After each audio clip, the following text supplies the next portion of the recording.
ಭೋಗ್ಯ ಸಂಬಂಧ ಇಬ್ಬರ ನಡುವೆ ನಡೆದ ಗಲಾಟೆಗೆ ಸಾಕ್ಷಿಯಾಗಿದ್ದಕ್ಕೆ ಮಹಿಳೆ ಮತ್ತು ಆಕೆಯ ಪುತ್ರಿ ಮೇಲೆ ಹಲ್ಲೆ ನಡೆಸಿರುವ ಘಟನೆ ಚಿಕ್ಕಮಗಳೂರಿನ ಮೂಡಿಗೆರೆ ಸಮೀಪದ ಬೀಚುವಳ್ಳಿಯಲ್ಲಿ ನಡೆದಿದೆ. ಆರೋಪಿ ಅರುಣ್ ಎಂಬಾತ ಹಲ್ಲೆ ನಡೆಸಿರುವ ದೃಶ್ಯಗಳು ಸಿಸಿ ಕ್ಯಾಮೆರಾಗಳಲ್ಲಿ ಸೆರೆಯಾಗಿವೆ.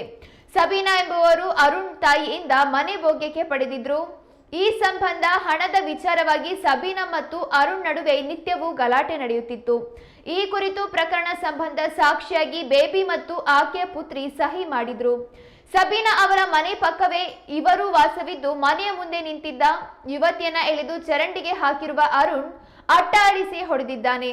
ಸಬೀನಾ ಅವರ ಮೇಲೂ ಹಲ್ಲೆ ನಡೆಸಿದ್ದು ಒಟ್ಟು 3 ಯುವಕರು ದಾಳಿ ಮಾಡಿರುವ ದೃಶ್ಯ ಸಿಸಿ ಕ್ಯಾಮೆರಾದಲ್ಲಿ ಸೆರೆಯಾಗಿದೆ.